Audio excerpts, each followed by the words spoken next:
আসসালামু আলাইকুম বন্ধুরা, সবাই ভালো আছেন। আমি হারুন রশিদ আছি আপনাদের সাথে। সকাল থেকে প্রচুর নিউজ দেখতেছি। আপনারা সবাই মিলে মোটামুটি বিধির বিষয় খুলে দিয়েছেন, দুবাইয়া কোম্পানির বিষয় খুলে দিয়েছেন।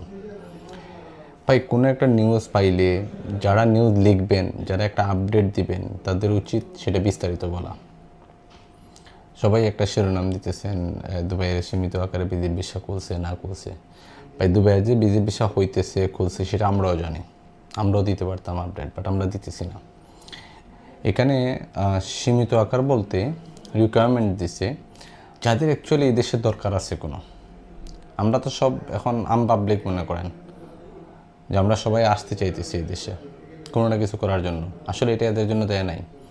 আরও আগেও 6-7টা বিজির বিষয় বাইরে ছিল, আপনারা জানেন। এটা হলো বিজনেস পারপাসে। এখনও যেগুলো, এগুলো বিজনেস পারপাসের জন্য।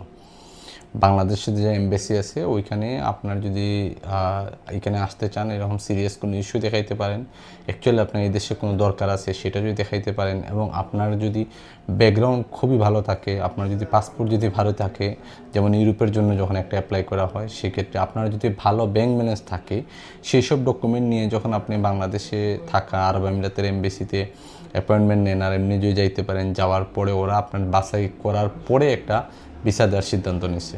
এরকম না যে ভাই আপনার আমার কাছে দিলেন আর আমি ভিসা বাইর করে দিলাম। পাগল করে ফেলাইতেছেন ভাই সবাই। যেমন আমাদেরকে বলেন তেমন ফোন মেসেজ আর অফিসে আসতেছেন, আর মিডিয়াগুলা মানে পাগল করে ফেলাইতেছে সবাই।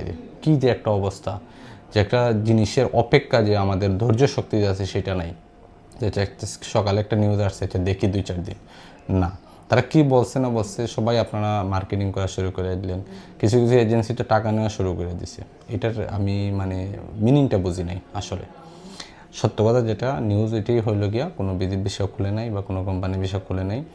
যাদের অ্যাকচুয়ালি আসার দরকার স্পেশাল ক্যাটাগরিতে তাদের জন্য, এবং যাদের প্রোফাইল খুবই ভালো আছে, তারা যদি এমবেসিতে যোগাযোগ করেন সরাসরি, তারা যাচাই বাছাই করে ভেরিফিকেশন করে তারপরে ভিসা দিতে পারে, এরকম কোনো কিছু। আর এটারে আপনারা একবারে পাবলিকলি এমনভাবে ছড়াইছেন, মাশাআল্লাহ।